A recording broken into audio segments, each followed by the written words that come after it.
Maayong adlaw. Karon atong pagatun-an ang paghimuan ng organic na fertilizer nga ginatawag og fish amino acid. Si fish amino acid daghan kayo og benepisyo sa atong mga tanom. Ug usa na ana ang pagpatambok sa atong yuta ug tanom. Ug karon atong pagasugdan sa pamaagi sa pagsuot aning ginatawag nga PPE. Ang PPE mao ang gloves, mask o purong. Kini nga mga butang makatabang aron dili makontaminado atong ginahimo nga organic fertilizer ug para pud sa atong kaugalingon nga dili makadirekta og simhot sa atong ginahimo nga fertilizer. Sa paghimo aning fish amino acid, kailangan nato og isda, mapaatay, bukog, pwede ra ang ulo sa isda. Kani dugangan og molasses ug pwede pod nga muscovado sugar. Kada isa, kailangan nga parehas og timbang. Kung mogamit ka og usa ka kilo nga isda, dapat pod ang sugar kay usa pod ka kilo. Karon kay naa naman tay materyales, kailangan nato hiwaon og ginagmay atong isda. Kini kay para dali ra ang paglata ug paggawas sa mga tubig nga mao atong kultahon inig habiso na. Kinahuman naman nato og gutad, karon ato na i-mix sa sugar. Sa pag-mix nato, mas maayo nga balde atong butangan para dili lisod. Kay ato man kumuto ng isda og sugar para mabutangan tanan.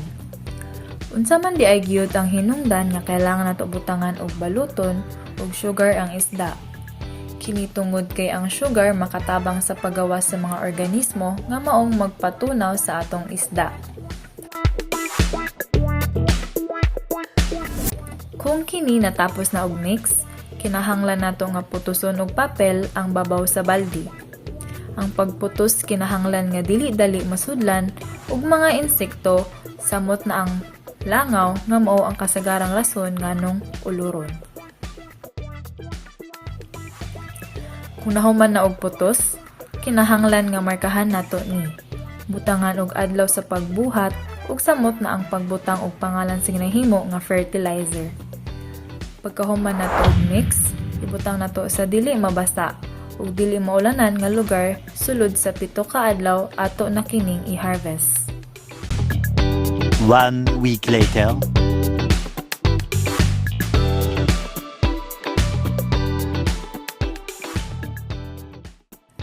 Sa atong pag-harvest, ang tubig lang atong kuhaon. Sa pagkuha sa tubig, kailangan nato kining salaon. Apan sa pagsala, ang mga bilin-bilin ato kining pugaon.